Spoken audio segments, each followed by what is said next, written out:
Après 2 jours consacrés à la personnalité des accusés, la Cour a pu se faire une idée des relations qui existaient entre Éric Sabatier et Virginie Darras.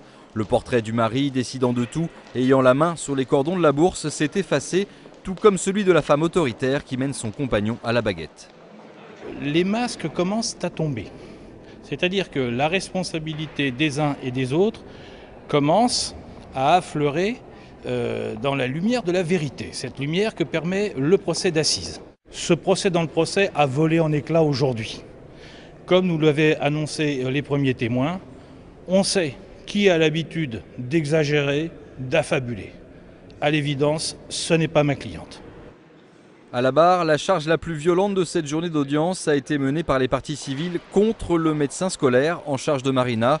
Pointée du doigt par 2 avocats, cette dernière n'a pu répondre aux accusations de légèreté dont elle a été l'objet. Je crois qu'il est apparu clairement que le médecin scolaire avait été, sinon le maillon faible, en tout cas le premier maillon faible de la chaîne, puisque à ce moment-là, elle dispose d'un certain nombre d'informations préoccupantes et des constatations sont possibles qui auraient dû normalement la conduire à donner des suites à cette affaire. Le président de la Cour a dû rappeler aux avocats que les seuls accusés de ce procès d'assises se trouvaient dans le box et non sur la liste des témoins. Un éclat dans les débats qui prouve en tout cas que les défenseurs des droits de l'enfant sont bien décidés à pointer les carences du système de protection qui ont pu conduire à la mort de Marina.